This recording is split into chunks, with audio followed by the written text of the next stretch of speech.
Kid brother.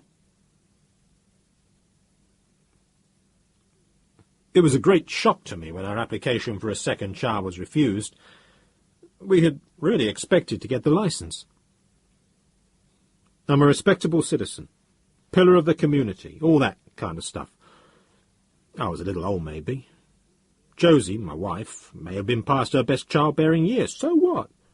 We know other people worse off than us, older, trashy in character, who... Well, never mind. We had one son, Charlie, and we really wanted another child. Boy or girl, didn't matter. Of course, if there was something wrong with Charlie, if he developed some illness, maybe then we could license a second child. Or maybe not. And if we did get the licence, they would probably take care of Charlie as a defective. You know what I mean. I don't have to say it. The trouble was, we were late getting started. And that was Josie's fault. She had irregular periods, and you never knew when to get her, if you know what I mean. And we couldn't get any medical help either. How could we? The clinic said if we couldn't have children without help, that was great for the world. It's patriotic or something to be childless. But we fooled them. I had a child after all. Charlie. When Charlie was 8 months old, we started applying for a second child.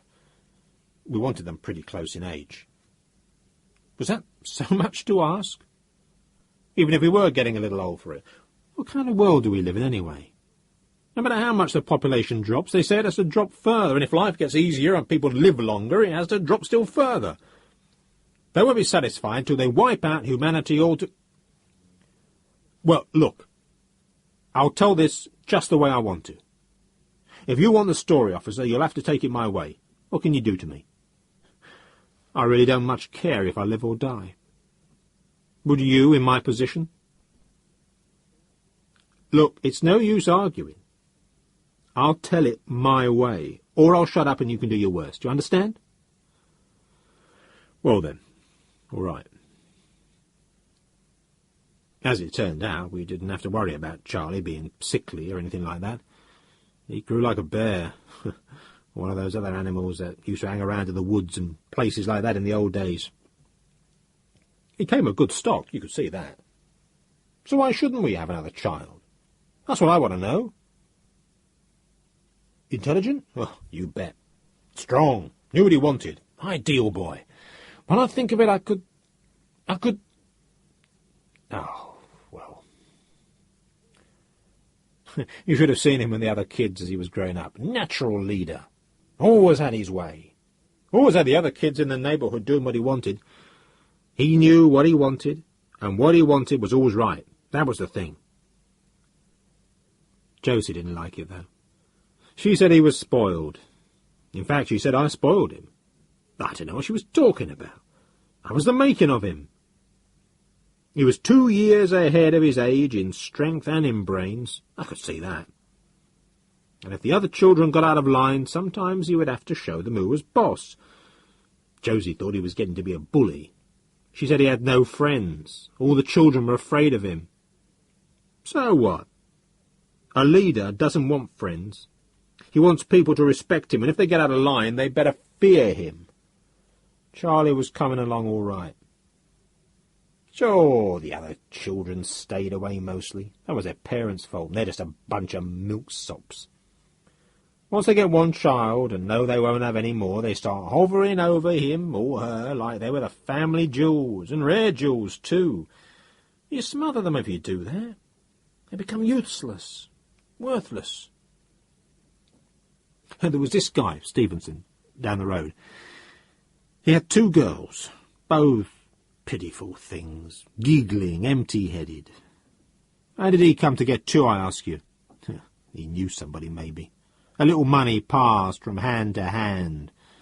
Why not? He's got more money than he admits to. Naturally, that accounts for it. You'd think with 2 he could afford to risk one, but no. That's all right. I'll get to the point when I get to the point. If you push, you'll get nothing, and we'll let it go straight to the court. See if I care. Well, these other parents, they didn't want their babies hurt. Don't play with the Janowitz boy, they'd say. I never heard them say so, but I'm sure that's what they said. Well, who needed them? I was planning for Charlie to go to college eventually, so he could take courses in microelectronics or in spatial dynamics or that kind of stuff. And economics and business too, so he'd know how to get money and power out of his know-how. That's the way I saw it. I wanted him on top of the heap. But Josie kept talking about Charlie not having friends and Charlie growing up alone and like that, all the time. It was like living in an echo chamber. And then one day she came to me and said, "Why don't we get Charlie a kid brother?" "Oh, sure," I said. "You're past menopause, so what do we do? Call in the stalk? Look on the cabbage leaves?" I could have divorced her, you know. Married a young girl. After all, I wasn't past menopause. But I was loyal. Fat lot of good that did me. Besides, if I divorced her, she would mostly have kept Charlie, so what good would that have done me? So I just made that comment about the stalk. Now, she said, "I'm not talking about a biological child. I'm saying we can get a robot to be Charlie's brother." I never expected to hear anything like that, you can bet. I'm not a robot-type man. My parents never had one. I never had one. As far as I'm concerned, every robot means one less human, and we're just watching the world being turned over to them. Just one more way of wiping out humanity, if you ask me. So, I said to Josie, "Don't be ridiculous." "Really?" said Josie, all very earnest. "It's a new model. It's just designed to be friendly and pals for children. Nothing fancy. So they aren't expensive, and they do fill a need. With more and more people having only one child, there's a real value in supplying that one child with siblings." "Well, that may be true of other children." "Not Charlie," I said. "Yes, Charlie especially. He's never going to find out how to deal with people this way. He's growing up alone, really alone. He won't come to understand the give and take of life." I said, "He's not going to give. He's a taker. He'll take power, and he'll take position, and he'll tell people what to do. And he'll have children of his own, maybe even 3. Well, you may be too young to feel this yet, officer, but if you have only one child, you'll eventually discover you'll still have a chance at another one when your child has a child." I had high hopes for Charlie. Before I died, I was sure I would see another child. Maybe even 2 or 3. They might be Charlie's, but as far as our lives would overlap, I was going to make them mine too. But all Josie could think about was a robot. Life became another kind of echo chamber. She priced them out, she figured out the down payment, she looked into the possibility of renting one for a year and some kind of approval.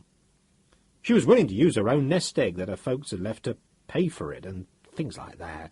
And you know how it is. In the end, you have to keep peace in the family. I gave in. I said, "OK, but you go pick one out, and you better make it a rental, and you pay for it." I figured, who knows? The robot would probably be a pain in the neck and wouldn't work out, and we'd return him. They walk him into the house. Didn't even crate him.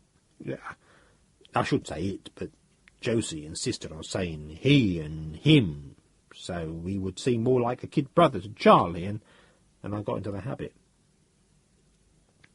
He was a sibling robot. That's what they called him. He had a registration number, but I never memorized it. What for? We just called him Kid. That was good enough. Yeah, I know that this sort of robot's getting popular. I don't know what's happening to human beings, that they stand for such things. And we stood for it too. Well, or at least I did. Josie was fascinated.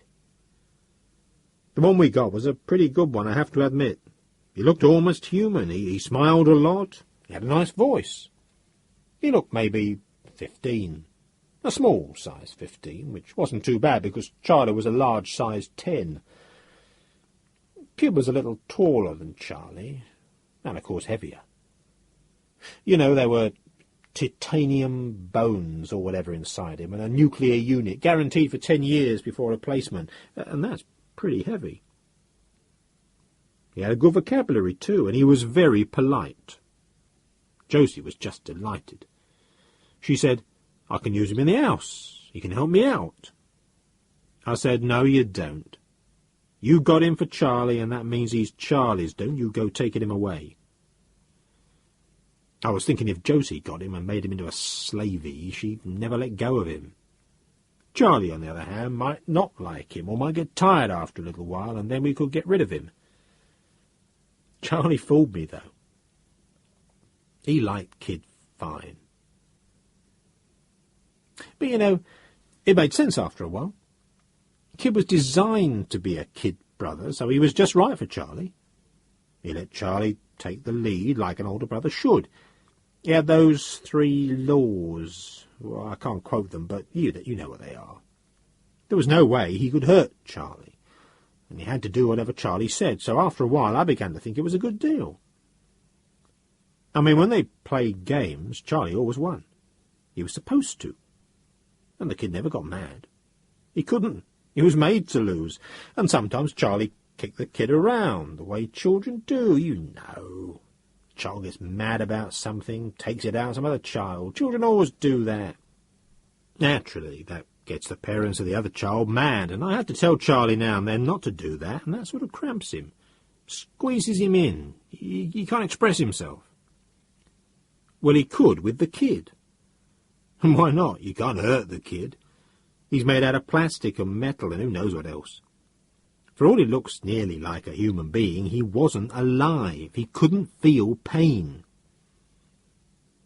In fact, I felt the best thing the kid did was to be something on which Charlie could bleed off his excess energy, so that it wouldn't accumulate in him and fester. And the kid never minded. They'd play judo, and the kid would be thrown and even stamped on, but he would just get up and say, "That was good, Charlie. Let's try it again."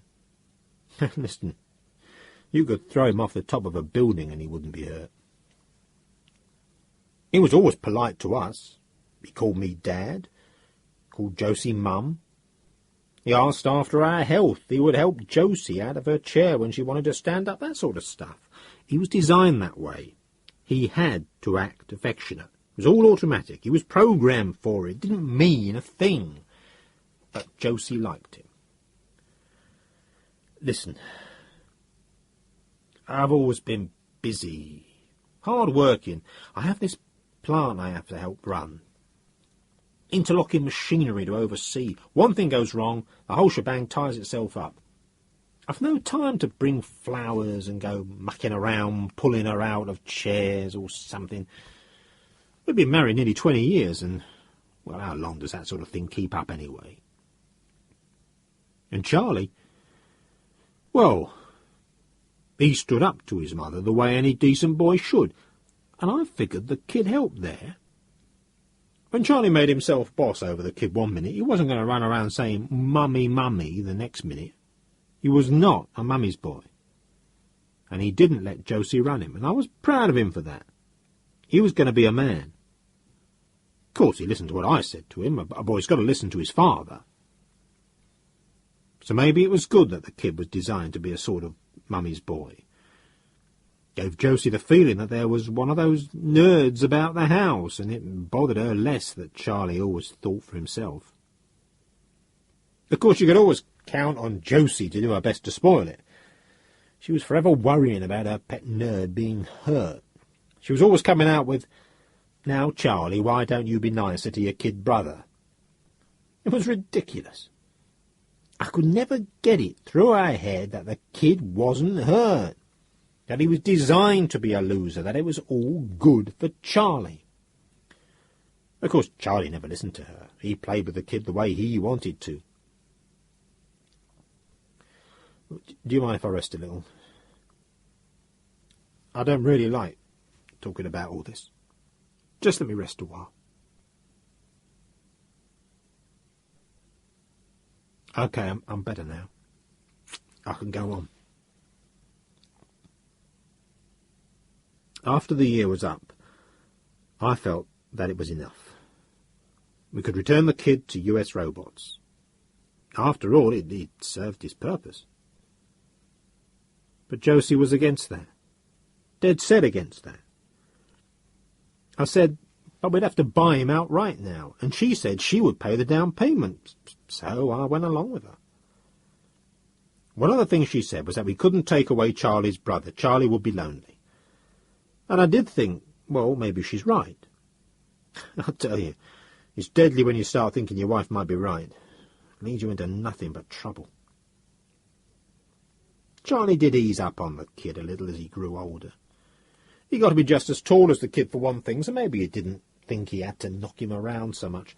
Also, he became interested in things besides rough and tumble. Basketball, for instance. He played one-on-one with the kid, and Charlie was good. He always outmanoeuvred the kid, and hardly ever missed a basket. Well, maybe the kid let himself be outmanoeuvred, and maybe he didn't ever block a basket shot efficiently, but how do you account for getting the ball into the basket? The kid couldn't fake that, could he? In the second year, the kid sort of became a member of the family. He didn't eat with us or anything like that, because he didn't eat. And he didn't sleep either, so he just stood in the corner of Charlie's bedroom at night. But he watched the Holoviews with us, and Josie would always explain things to him so that he got to know more and to seem more human. She took him shopping with her, and wherever else she went if Charlie didn't need him. The kid was always helpful, I suppose, and I guess he carried things for her and was always polite and attentive and that sort of thing. I'll tell you this, Josie was more easygoing with the kid around, more good-humoured, more good-natured, less whining. Made for a more pleasant home life, and I figured, well, the kid's teaching Charlie to be more and more dominant, and he's teaching Josie to smile more. So maybe it was a good thing it was there. Then it happened. Listen, can you let me have something wet?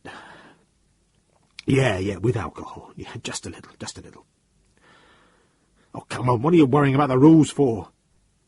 Got to get through this somehow. Then it happened. 1 out of 1,000,000, or out of 1,000,000,000.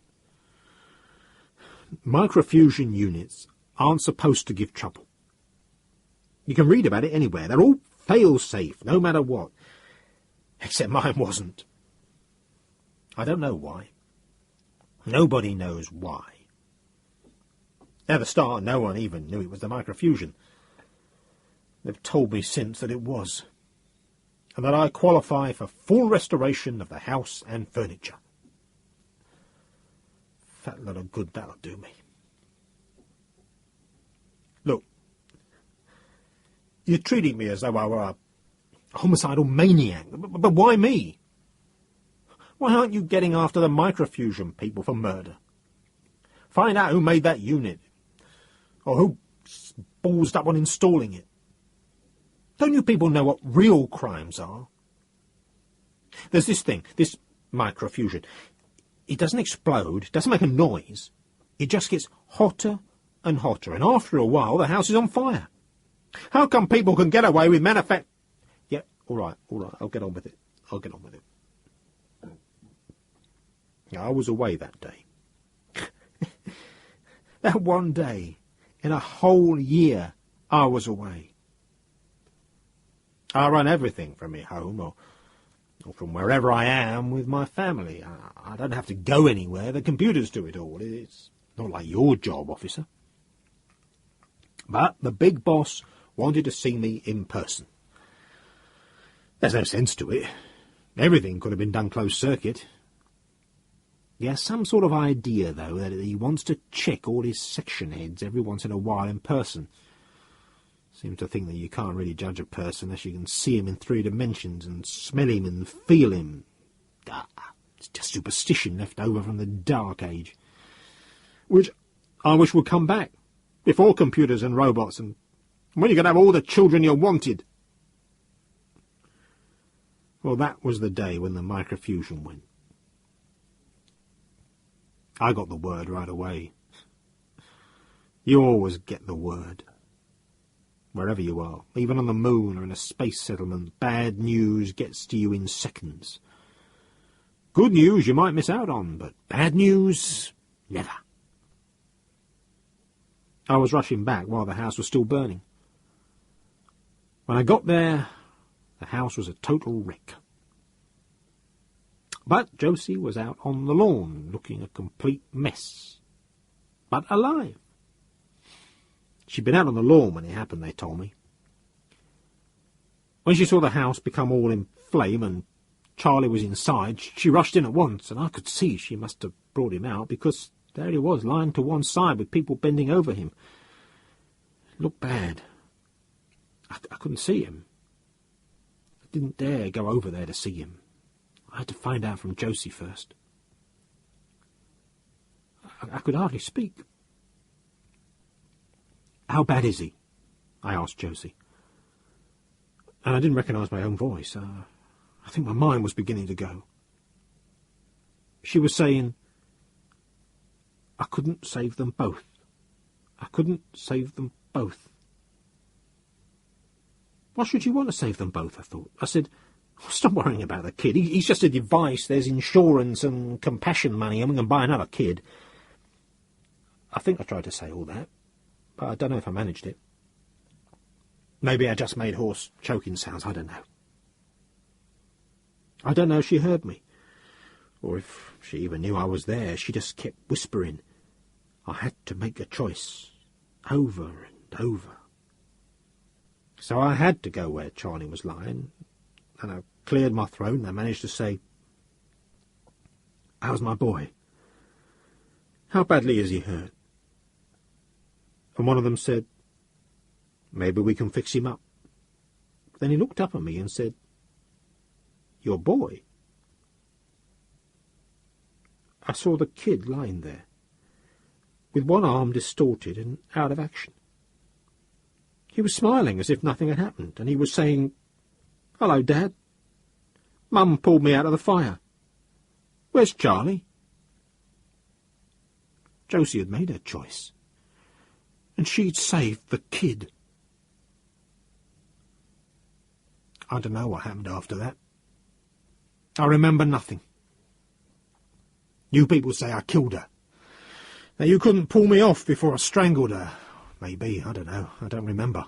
All I know is she's the killer. She killed... She killed Charlie.